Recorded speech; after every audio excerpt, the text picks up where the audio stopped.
Nous allons à présent parler des statistiques.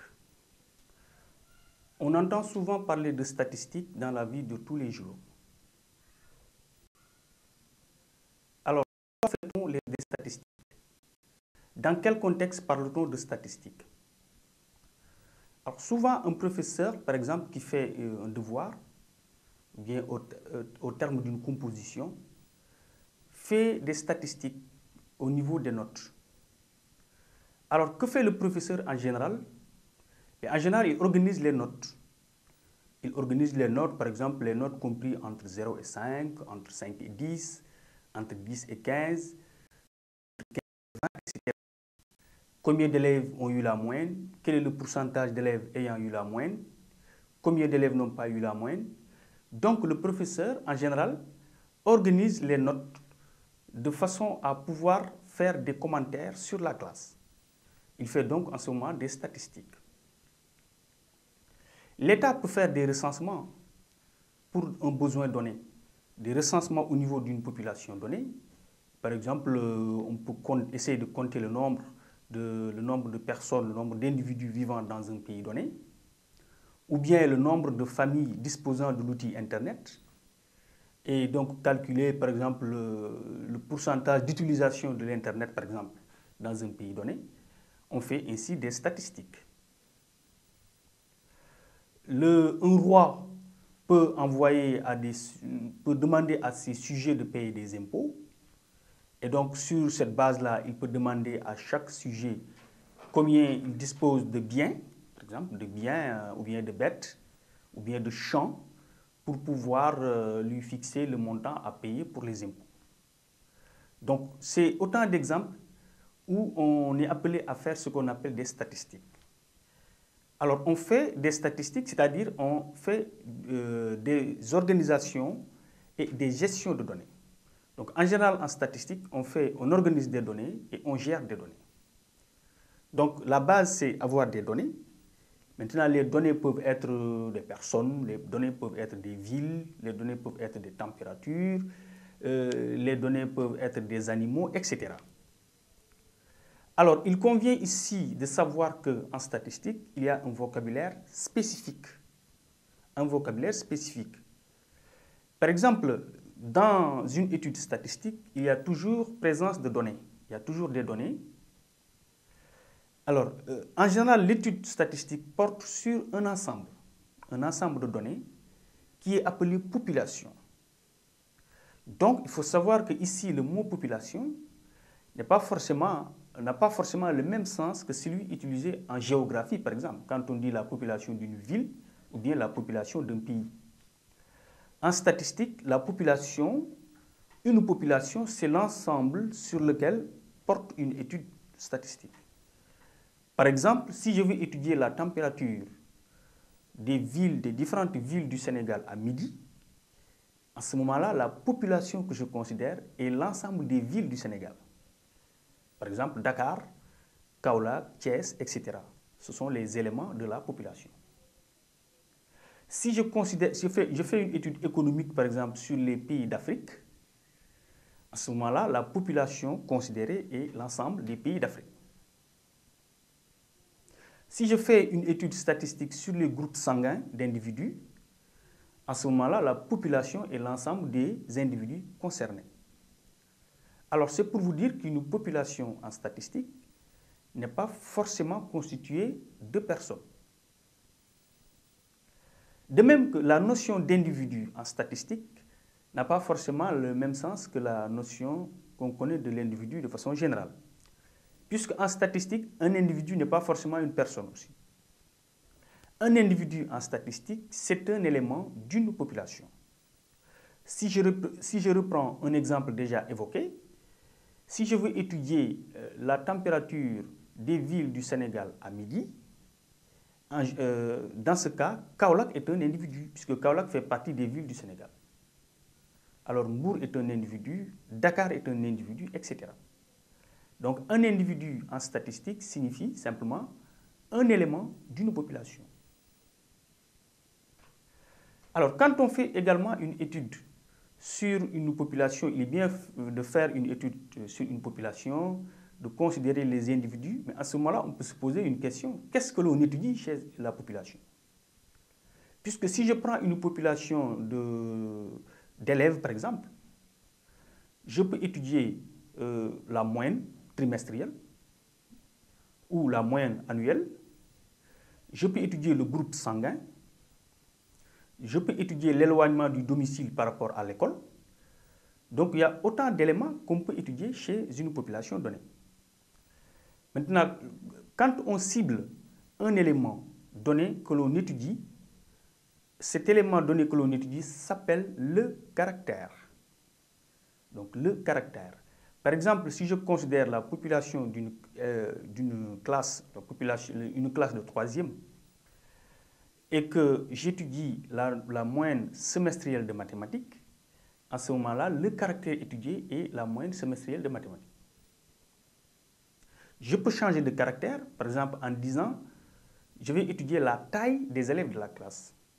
À ce moment-là, le caractère étudié est la taille des élèves de la classe. Donc, le caractère étudié est la propriété qu'on étudie chez une population donnée. Donc, il faut bien distinguer la notion de population en statistique, la notion d'individu, la notion de caractère. Nous allons nous intéresser à présent à un certain vocabulaire relatif à la notion de classe, d'amplitude d'une classe et de centre d'une classe en statistique. Qu'est-ce que l'on appelle une classe en statistique? Et pourquoi utilise-t-on une classe en statistique? Admettons qu'on veuille prendre la taille des élèves d'une classe de 3e. Sachant que les tailles des élèves sont en général différentes, peut-être au centimètre ou au millimètre près, il serait plus judicieux de regrouper les tailles par intervalle. C'est-à-dire de se dire combien y a-t-il d'élèves dont la taille est entre telle et telle valeur. Par exemple, sachant que la taille des élèves est en général entre 140 et 180 cm, on pourrait se dire, on va prendre le nombre d'élèves dont la taille est comprise entre 140 et 150. À ce moment-là, on considère l'intervalle 140-150. Attention, ici, il s'agit d'un intervalle semi-ouvert ici. Donc, l'intervalle est fermé en 140, mais ouvert en 150. Alors, donc, on s'aperçoit qu'il y a 3 élèves dont la taille est comprise entre 140 cm et 150 cm. Par exemple, il y a 8 élèves dont la taille est comprise entre 150 et 160, 10 élèves dont la taille est entre 160 et 170 et 4 élèves dont la taille est entre 170 et 180. Donc, si nous prenons 140, 150, ce n'est pas la taille d'un élève donné, mais c'est un intervalle qui correspond aux tailles de certains élèves. Donc, cet intervalle est appelé une classe. Donc, ici, une classe est un intervalle. Très souvent en classe, quand le professeur finit le trimestre, il peut classer les notes en intervalles. Par exemple, se dire que pour mettre une appréciation, on se dit alors les élèves dont la note est comprise entre 0 et 6 ont comme appréciation blâme, par exemple. Les élèves dont la note est comprise entre 6 et 10 ont comme appréciation insuffisant. Les élèves dont la note est comprise entre 10 et 14, par exemple, ont comme appréciation assez bien, par exemple. Donc, le professeur, pour les besoins des appréciations, peut regrouper les notes en classes, c'est-à-dire en intervalles de notes. À la fin de l'année scolaire, par exemple, au terme de l'examen du bac, par exemple, on peut regrouper les résultats, les moyennes des élèves, des candidats, sous forme de classes pour attribuer ce qu'on appelle des mentions. Se disant que, par exemple, un élève dont la note finale est comprise entre 10 et 12 a une mention passable. Entre 12 et 14, on a une mention assez bien. Entre 14 et 16, une mention bien. Et plus de 16, une mention très bien. Donc, pour ces besoins-là, on est obligé de sérier les effectifs en classe. Donc de les organiser en classe et non de les prendre un à un, de prendre les individus un à un. C'est ce qui explique souvent la notion de classe, très souvent utilisée en statistique. Donc là, il faut se dire qu'une classe, ici, est un intervalle. Alors, puisque c'est un intervalle, si nous observons cet exemple, qu'est-ce qui frappe au niveau des différentes classes qu'on a ici, au niveau des 4 classes? Ce qui frappe, c'est que l'amplitude, c'est-à-dire la différence entre la borne supérieure et la borne inférieure, est toujours égale à 5. Ce n'est pas toujours vrai pour toutes les classes. Mais pour cet exemple, ici, la différence entre 150 et 140 est 10, entre 160 et 150 c'est 10, 170, 170, etc. Cette différence entre la borne supérieure et la borne inférieure est appelée l'amplitude de la classe. Ça correspond à l'amplitude de l'intervalle. Et puisque une classe est aussi un intervalle a ce que l'on appelle un centre. Et ce qu'on appelle le centre de l'intervalle, c'est la moyenne entre les deux valeurs extrêmes, c'est-à-dire la somme de la borne supérieure et de la borne inférieure divisée par 2. Par exemple, si nous prenons la classe 150, 140, 140, 150, le centre de la classe est 140 plus 150 divisé par 2. Et donc, si on effectue le calcul de 140 plus 150, 140 plus 150 égale à 290 divisé par 2. Et 290 divisé par 2, le résultat donne 145. Donc, le centre de l'intervalle, le centre de la classe 140-150 est 145. Nous pouvons de la même manière calculer le centre de l'intervalle 150-160, le centre de 160-170 et celui de 170-180. Donc le centre de la classe, le centre d'une classe en statistique, nous verrons que le centre d'une classe est important pour le calcul de la moyenne qu'on connaît déjà. On s'intéresse maintenant à la représentation de données sous forme de classe. Alors, en statistique, on travaille souvent avec des graphiques, des graphiques qui illustrent des situations en statistique. Et on peut partir d'un graphique pour rétablir un tableau de données, tout comme on peut partir d'un tableau de données pour faire un graphique. Dans tous les cas, les graphiques sont exploités comme les tableaux de données en statistique. Alors, nous donnons ici comme exemple, ici il a été demandé aux élèves d'un collège la durée de leur trajet pour se rendre au collège. Donc, il est demandé à chaque élève la durée de son trajet pour aller à l'école.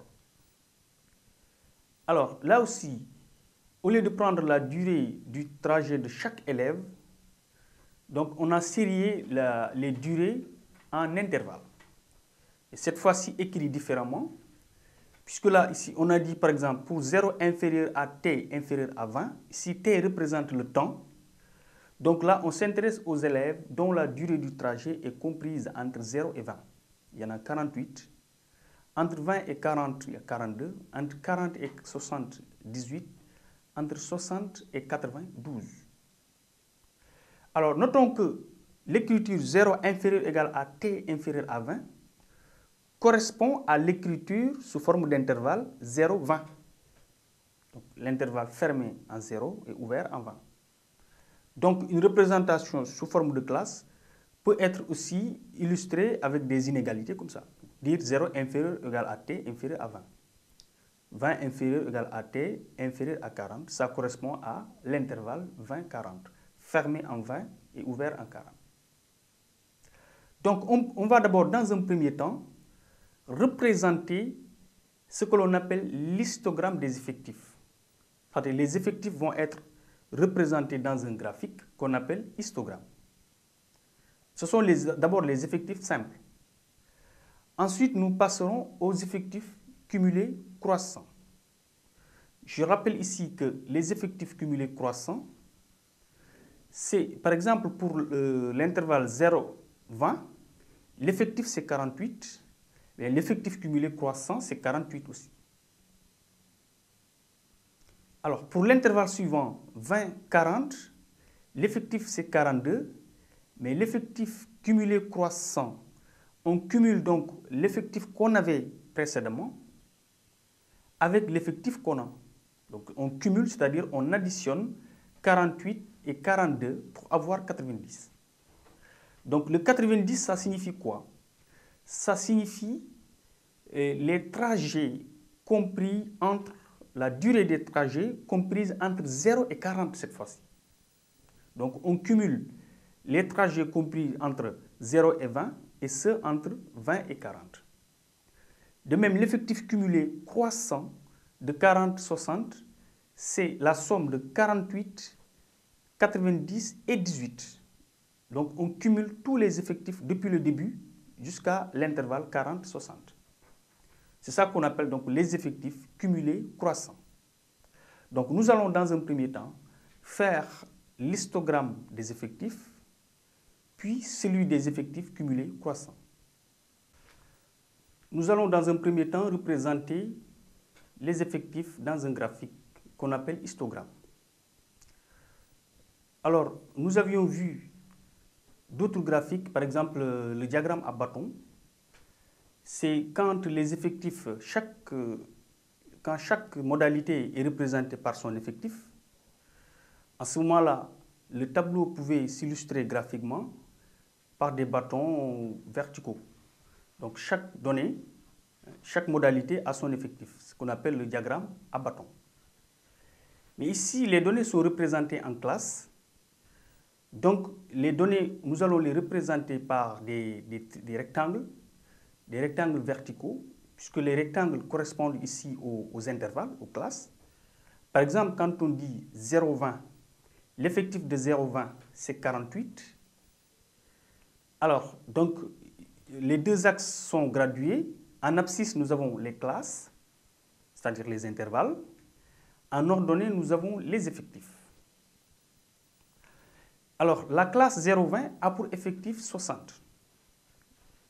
La classe 20-40 a pour effectif 42. La classe 40-60 a pour effectif 18 et la classe 60-80 a pour effectif 12.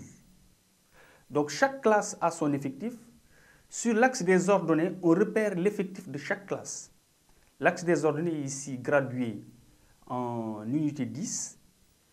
Et donc, nous avons repéré l'effectif de chaque classe sur l'axe des ordonnées et donc construit le rectangle correspondant. Il faut remarquer ici qu'on a une décroissance au niveau des effectifs.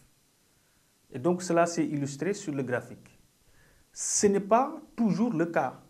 On peut avoir un graphique où les triangles, les longueurs des rectangles ne sont pas forcément en progression décroissante.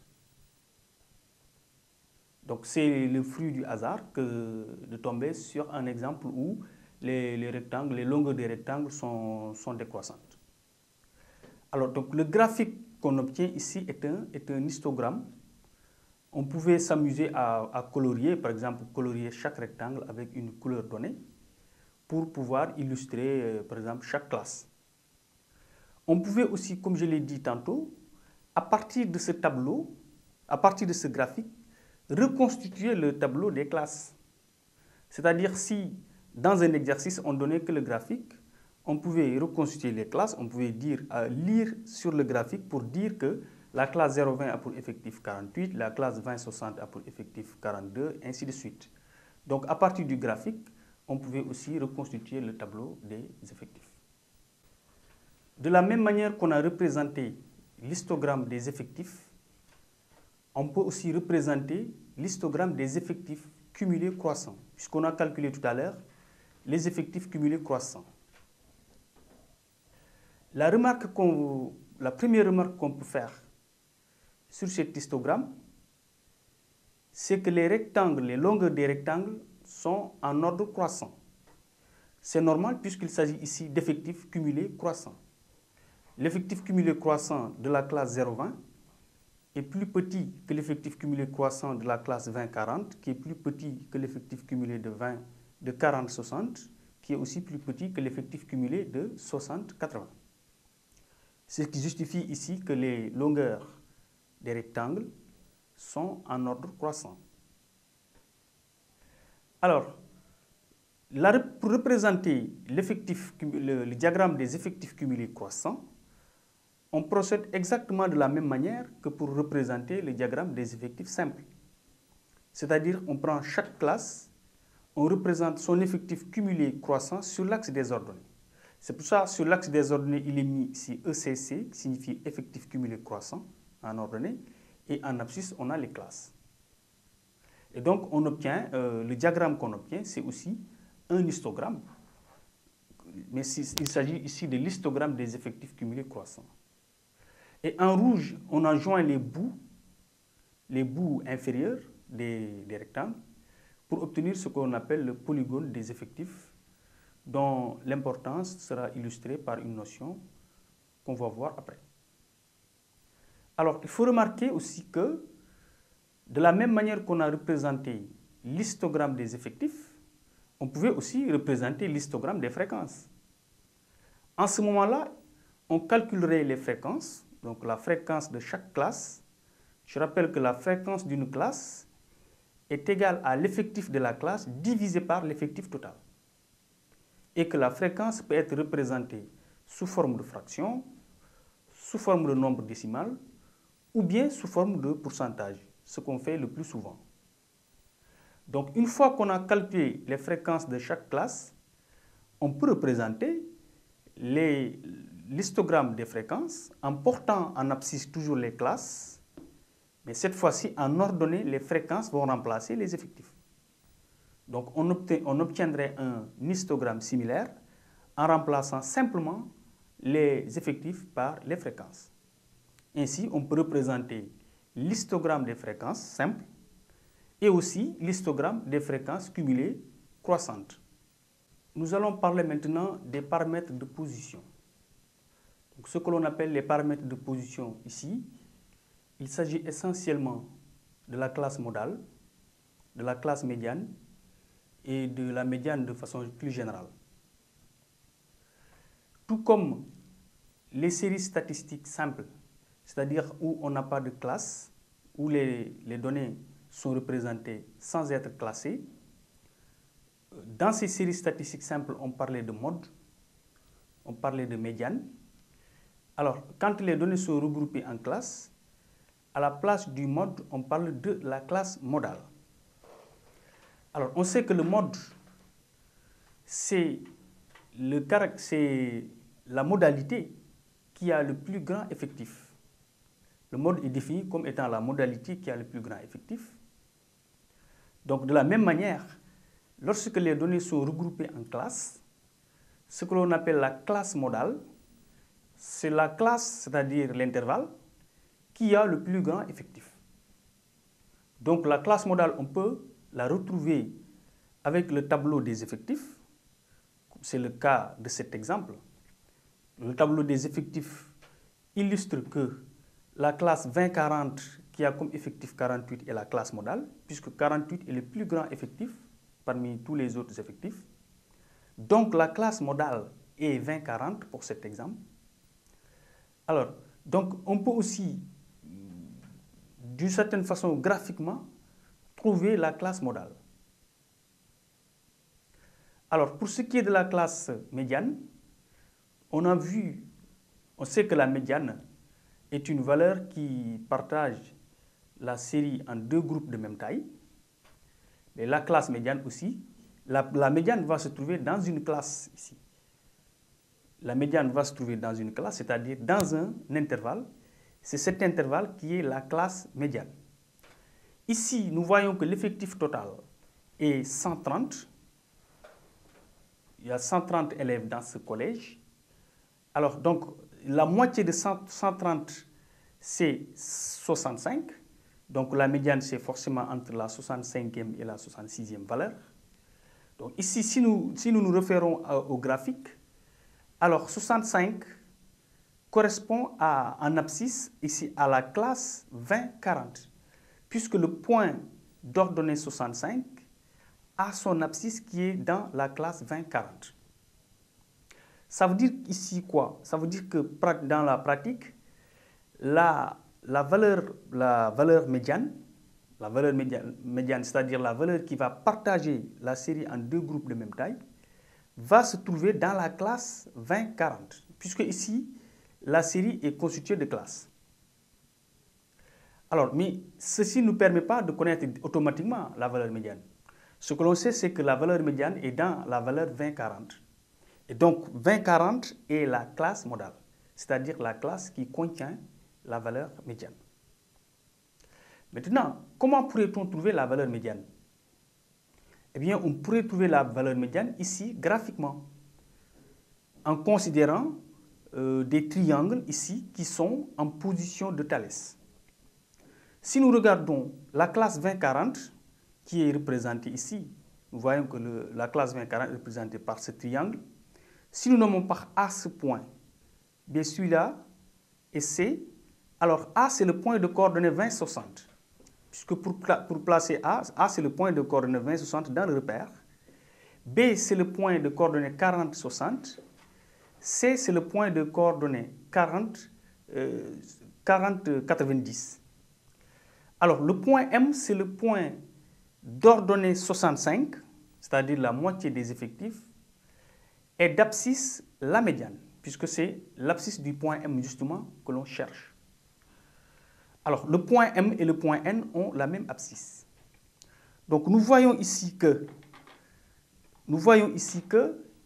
dans le triangle ABC, le point M, il est sur le segment AC. Le point N, il est sur le segment AB. En plus, nous voyons que la droite MN est parallèle à la droite BC. Alors, la droite MN est parallèle à la droite BC, puisque ici, nous avons des rectangles. Alors, puisque M appartient à AC, N appartient à AB et la droite MN est parallèle à la droite BC, on est ici dans une situation d'utiliser le théorème de Thalès. C'est-à-dire les hypothèses du théorème de Thalès sont vérifiées ici. Autrement, les triangles AMN et ABC sont en position de Thalès. Donc, en appliquant le théorème de Thalès ici, on peut dire que AM sur AC égale à AN sur AB égale à MN sur BC. Alors, mais qu'est-ce que nous voulons? Si nous connaissons la distance AN, nous pourrons connaître la médiane. Puisque la médiane ici, comme je l'ai dit, c'est l'abscisse commune entre le point M et le point N. Donc, connaissant la distance AN du moins, on va justement ajouter la distance AM à la valeur 20 pour connaître la valeur médiane qui se trouve ici, que je note par ME. Alors maintenant, à partir de cette double égalité, comment pourrait-on trouver la distance AN? Alors, si nous prenons l'égalité AN sur AB égale à MN sur BC, alors nous voyons que nous allons voir si on connaît la distance AM. Est-ce que la distance AM est connue? Est-ce que la distance AN est connue? Donc ici, on voit qu'on ne connaît pas la distance AN. Est-ce qu'on connaît la distance MN? Ou bien est-ce qu'on peut connaître la distance MN? Oui, puisque la distance MN est égale à 65 moins 60. Parce que c'est la distance entre l'abscisse 60 et l'abscisse 65. Donc la distance MN peut être connue. Est-ce que la distance BC peut être connue? Mais oui, puisque la distance BC est la différence entre 90 et 60. Est-ce que la distance AB est connue? Oui, la distance AB est la différence entre 20 et 40. Donc ici, la seule grandeur qu'on ne connaît pas, c'est AN. Alors maintenant, connaissant AN, à quoi ça nous sert de connaître AN ici? Alors, connaissant AN, on peut connaître quoi? Alors, le fait de connaître AN nous permet de calculer la médiane, comme je l'ai dit tout à l'heure. Puisque connaissant AN, on va ajouter la valeur AN à la valeur 20 pour avoir la médiane. Donc ainsi, si nous prenons cette égalité, on aura AN divisé par AB, et je rappelle que ici la distance AB est 20, égale à MN, et là je rappelle que la distance MN c'est 65 moins 60, donc 65 moins 60, divisé par la distance BC, et la distance BC, je rappelle que c'est égal à 90 moins 60. Ainsi, on a AN sur 20 égale 65 moins 60 est égal à 5 et 90 moins 60 égale à 30. Et en faisant le produit en croix, on obtient 30 fois AN égale 5 fois 20 qui est 100. Donc AN égale 100 divisé par 30. Alors 100 sur 30 égale à 10 tiers. Et on sait que 10 tiers, en valeur approchée, si on divise 10 par 3, on obtient 3,33 à peu près, en valeur approchée. Et donc, la médiane sera ici, la médiane sera 20 plus 10 tiers, ou bien en valeur approchée, la médiane sera 20 plus 3,33, donc la médiane sera en valeur approchée 23,33. Donc ainsi, on a trouvé la médiane en utilisant le théorème de Thalès. Cette méthode de calcul de la médiane aussi s'appelle l'interpolation linéaire. Donc on a trouvé la médiane par interpolation. Donc ça nous a permis de revisiter le théorème de Thalès qu'on a déjà vu.